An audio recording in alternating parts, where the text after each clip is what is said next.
जी के मस्ती एमएस में आप लोगों का फिर एक बार स्वागत है। जॉन मिल्टन की जो सीरीज चल रही थी, 60 क्वेश्चन हो गए थे, जीवन परिचय भी हो गया था और उनका साहित्यिक परिचय भी थोड़ा बहुत हो गया था। आज इस पार्ट में 61 से 80 तक के क्वेश्चंस हम लोग देखेंगे।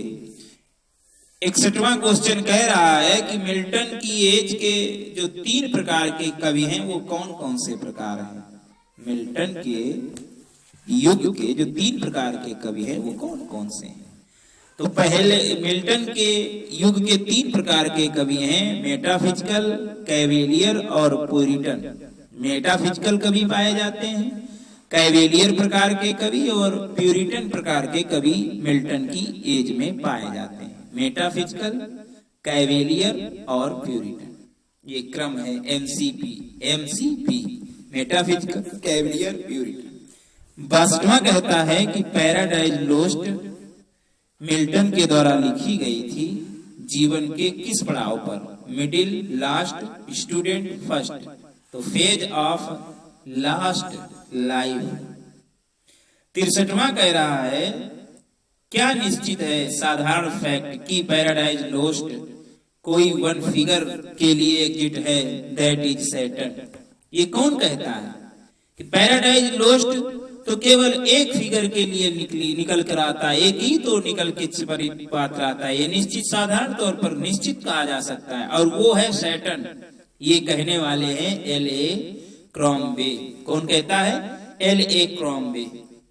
It is surely the simple fact that if paradise lost exists for any one figure, that is Saturn.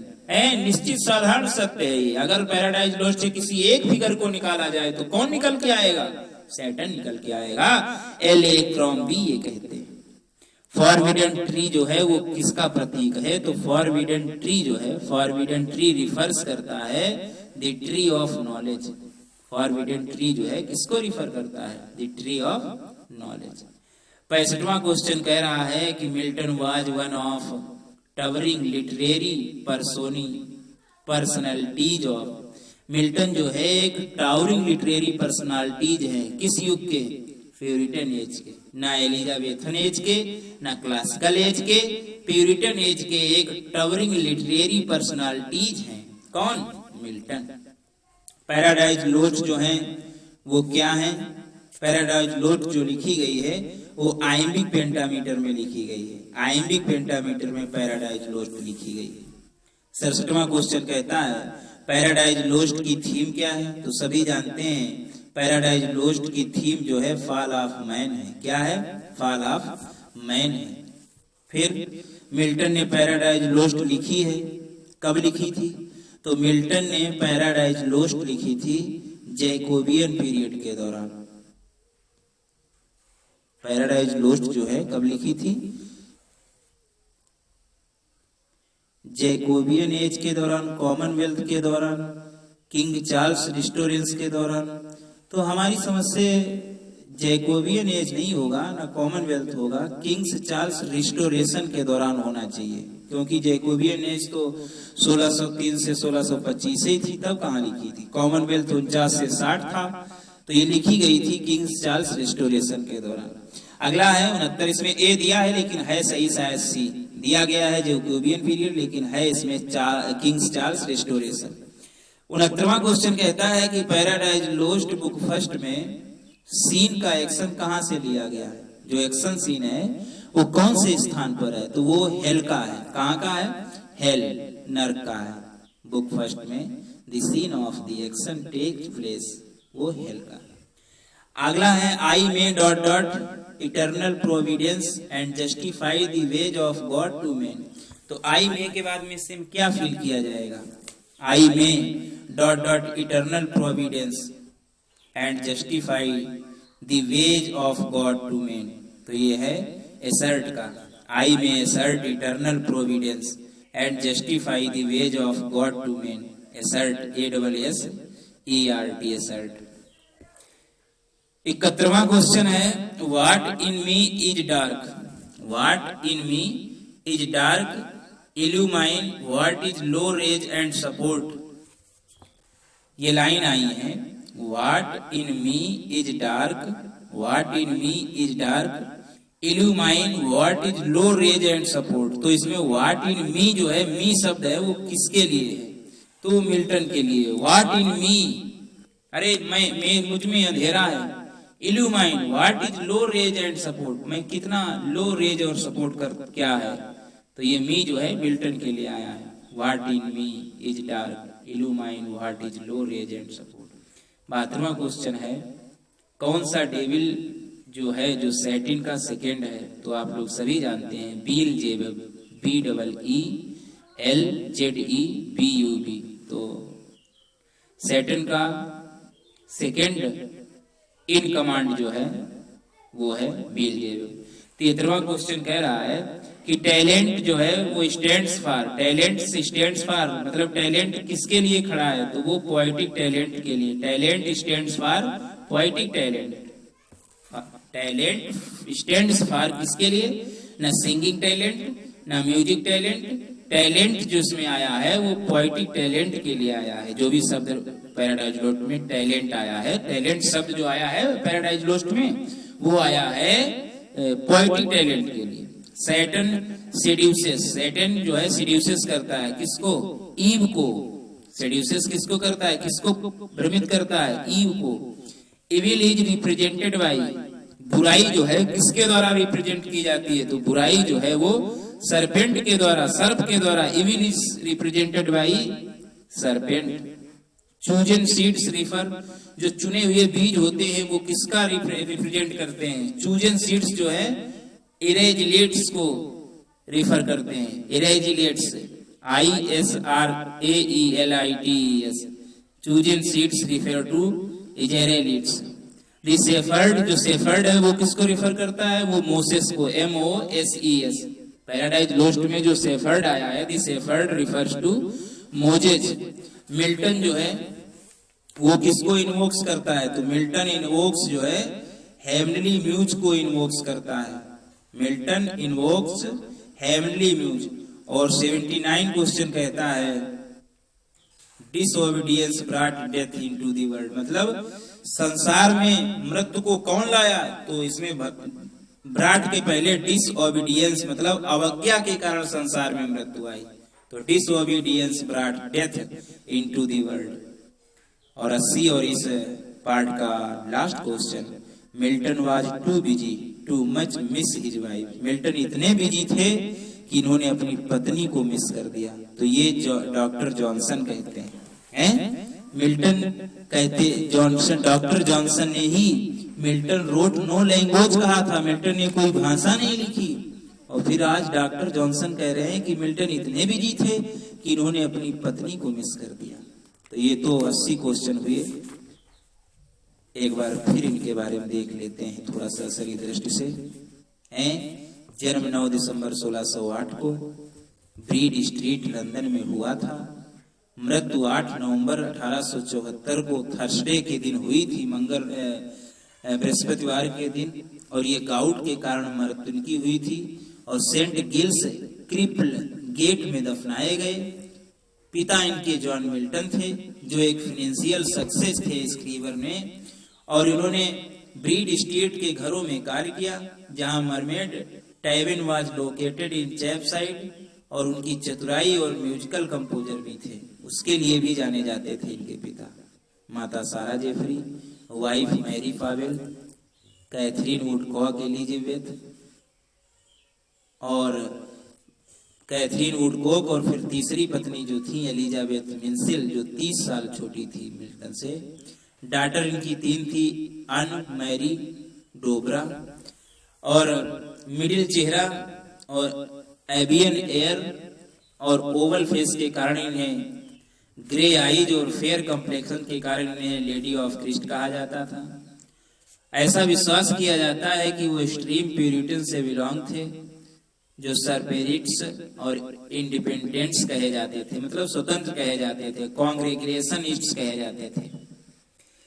1632 में इन्होंने MA की डिग्री ली कैम्ब्रिज विश्वविद्यालय से।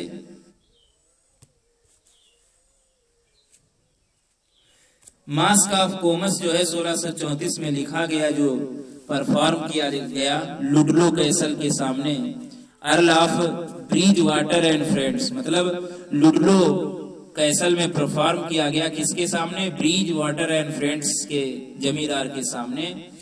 द ट्रियम्फ ऑफ वर्च्यू इसमें दिखाया गया, परफेक्ट लिटिल मास्क। इसका एक दूसरा जो है मास्क ऑफ कॉमस है, दूसरा मास्क जो है ट्रियम्फ ऑफ वर्च्यू भी है, जो एक परफेक्ट लिटिल मास्क है। 1637 में इन्होंने लाइसिडस लिखा, जो एक मोनेडी है, इनके मित्र, कॉलेज के मित्र एडवर्ड किंग की मृत्यु पर, जो आयरिश सागर में डूबकर जिनकी मृत्यु हो गई थी।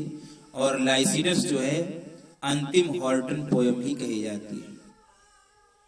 इनकी दोस्ती एक्जिल्ड डच स्कॉलर ग्रोटियस पेरिस में जो रहते थे, एक्जिल्ड डच स्कॉलर ग्रोटियस के साथ में भी इनकी दोस्ती थी, और गैलीलियो के साथ में भी इनकी दोस्ती थी। अपने जेल के दिनों में, फ्लोरेंस में अपने जेल के दिनों में उन्होंने बहुत ही फेथफुल, मतलब जी ये फ्लोरेंस में इनको जेल हो गई थी मिल्टन को, तब गैलीलियो और जो इनका पेरिस का मित्र जो था ग्रोटियस, डच स्कॉलर, डच विद्वान ग्रोटियस जो था, और गैलीलियो, इन्होंने फ्लोरेंस में जब इनको जेल हो गई थी तब इन्होंने बड़ी मदद की थी। 1639 से 1642 का जो पीरियड है, इसमें 5 ड्राफ्ट इन्होंने बनवाए थे अनपैराडाइज्ड आडम के लिए, मतलब 4 ड्राफ्ट बनाए थे आडम अनपैराडाइज्ड के लिए। 1643 में इन्होंने पहली पत्नी मैरी पॉवेल से शादी की, जो शैलो प्लीजर लविंग गर्ल थी, बड़ी सुंदर, और जो रिचार्ड पावेल की पुत्री थी। मैरी पावेल जो 1643 में इन्होंने 34 साल में शादी की 17 साल की लड़की से, तो वो रिचार्ड पावेल की लड़की थी। और रिचार्ड पावेल जो थे ये एक ऑक्सफोर्ड शायर कोविलियर पोएट थे, मतलब ऑक्सफोर्ड में इनका बड़ा जलवा था, कोविलियर और रॉयलिस्टिक थे, और ये शादी इनकी टूट गई। 44 में इन्होंने एरियोपेजिटिका लिखा, जो पार्लियामेंट्स को संबोधित करते हुए लिखी गई थी, फ्रीडम ऑफ द प्रेस, जिसका हाइलाइट्स था। 1649 में मिल्टन ने आइकोनोक्लेस्ट लिखा। आइकोनोक्लेस्ट ये एक लैटिन नाम है। आइकोनोक्लेस्ट का इंग्लिश नाम होता है इमेज ब्रेकर। आइकोनोक्लेस्ट का इंग्लिश नाम होता है इमेज ब्रेकर, और ये आइकोनोक्लेस्ट यानी इमेज ब्रेकर जो है 1649 में लिखी गई। और ये आइकोनोक्लेस्ट जो है डीमोलाइज करती है the flimsy argument of the icon वेस्टिल रॉयल इमेज को, है जो एक फिल्म बनी थी आइकॉन वेस्टलाइक रॉयल इमेज को, तो उस पर यह आधारित है आइकोनोक्लेस्ट। 1649 में ही ये फॉरेन सेक्रेटरी बन गए कॉमनवेल्थ के। 1650 में इन्होंने एक आंख की रोशनी खो दी, लेकिन इन्होंने डॉक्टर की चेतावनी के बाद भी केयर नहीं की, क्योंकि उसने कहा था कि आप टेक रेस्ट ले लें, और ना रेस्ट करने के कारण और बड़ा परिश्रम करने के कारण क्या लिख रहे थे? डिफेंसियो प्रो पोपिलो एंजिलिकानो। जिस समय एक आंख इनकी चली गई, डॉक्टर ने इनको रेस्ट लेने के लिए कहा, तब ये लिख रहे थे डिफेंसियो प्रो पोपिलो एंग्लिकानो 1651 में, जो एक लैटिन पोलेमिक था। डिफेंसियो प्रो पोपिलो एंग्लिकानो 1651 में लैटिन पोलेमिक था। तो उसको लिखते लिखते जब इंग्लिश में इसे पढ़ा गया, लैटिन पोलेमिक था, जब जिसे इंग्लिश में पढ़ा गया जॉन मिल्टन के द्वारा, एन इंग्लिश मैन हिज डिफेंसो of a people of England, मतलब ये डिफेंसियो प्रो पोपिलो एंग्लिकानो जो था 1651 में, जो लैटिन पोलेमिक था, इसे अंग्रेजी में पढ़ा जाता है N English man his defence of the people of England. तो ये इतना मेहनत इन्होंने किया डिफेंसियो प्रो पोपिलो एंग्लिकानो पर, कि ये 1652 में पूर्ण रूप से अंधे हो गए। 1649 में किंग चार्ल्स प्रथम के सपोर्ट के कारण उन्होंने पहला political tract tenure of kings and magistrate लिखा। किंग्स फर्स्ट के राजा के जो एक्सक्यूशन के सपोर्ट में उनको खुश करने के सपोर्ट में इन्होंने पहला पॉलिटिकल ट्रैक्ट लिखा। क्या? Tenure of kings and magistrate. यहाँ इन्होंने दिखाया कि डिफेंसियो रेजिया प्रो कार्लो जो प्रथम था, जिसने प्यूरिटन पर अटैक किया था, जो इनकी कृति नहीं है हिज डिफेंसो ऑफ पब्लिक ऑफ इंग्लैंड, तो उसमें इन्होंने दिखाया कि जो कार्लो प्रथम था, मतलब जो रेजिया प्रो का कार्लो प्रथम था जिसने प्यूरिटन पर आक्रमण किया था, वह एक लैटिन था। और जो ये डिफेंसियो लैटिन भाषा में लिखा गया था, डिफेंसियो प्रो पोपिलो, ये सेल मैसिस के द्वारा लिखा गया था। किसके कारण? सेल मैसिस के द्वारा, जो एक डच प्रोफेसर थे लेडन में। किसमें? लेडेन में, LEYDEN, लेडेन में। मिल्टन ने इसी को फिर रिप्लाई किया, इसमें डिफेंसियो प्रो पोपिलो एंग्लिको करके लिखा। डिफेंसियो was last work that Milton saw, मतलब डिफेंसियो इनका लास्ट वर्क था जिसे मिल्टन ने देखा अपनी आंखों से, और फिर उसके बाद अंधे हो गए इसको खत्म करते करते, तो फिर दोबारा अपनी किसी कृति को देख नहीं सके। पैराडाइज लोस्ट की जो सीन है जिसमें ईव कम आती है रोती हुई एडम के पास में कि उसने फल खा लिया है, पीस और पार्डन की खोज में आदम के पास आती है, तो कभी कभी दिखाई देता है कि उसमें जो ईव का रोना है शांति और पार्डन के लिए, तो मिल्टन का रोना अपना स्वयं का ओन हाउस होल्ड है। फरवरी 1652 में वो पूर्ण रूप से अंधे हो गए, और 53 में इनकी पत्नी पहली जो थी मैरी पॉवेल, वो भी खत्म हो गई। 5 मई 1652 को इनकी भी मृत्यु बताई जाती है। उस समय उन्होंने तीन पुत्रियों को जन्म दे चुकी थी। 3 पुत्री थी, एन मैरी एंड डोबारा। केवल एक चाइल्ड था जॉन, जो 1651 में ही मर गया था। 1656 में इन्होंने दूसरी शादी कर ली कैथरीन वुडकॉक से। दोनों माता और बच्चों की मृत्यु, कैथरीन वुडकॉक के भी बच्चा हुआ 1658 में, ये भी गुजर गए। तीसरी पत्नी 1663 में की एलिजाबेथ मिंसल से, जो 30 इयर्स की थी, बहुत छोटी थी इनसे, मतलब 30 इयर्स 30 साल से छोटी थी।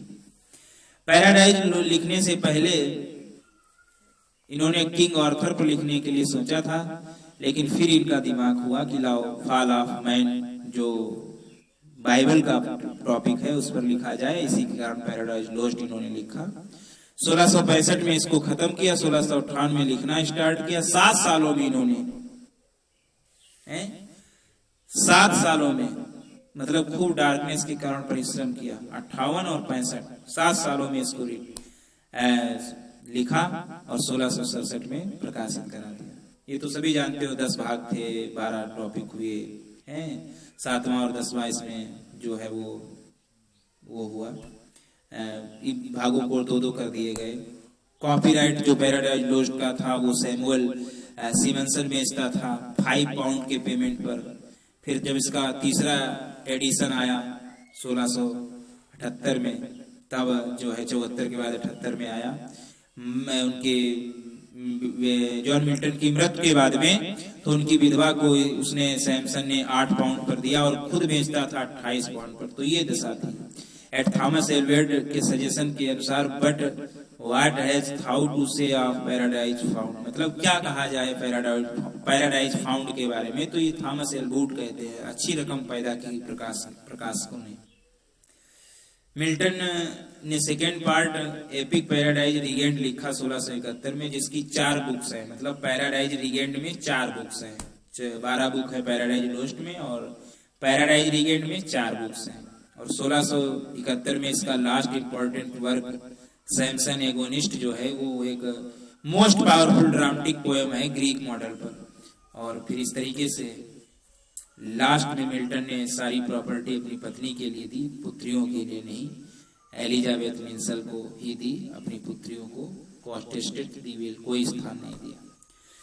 मिल्टन पर कुछ फेमस कविताएं लिखी गई, ये तो इनका जीवन परिचय बताया। मिल्टन पर कुछ फेमस कविताएं लिखी गई, जैसे रिचार्ड ब्रैडफोर्ड ने लिखी है किताब जॉन मिल्टन, जो इनकी मिल्टन पर किताब है, रिचार्ड ब्रैडफोर्ड। एक किताब है the life of John Milton, a critical biography.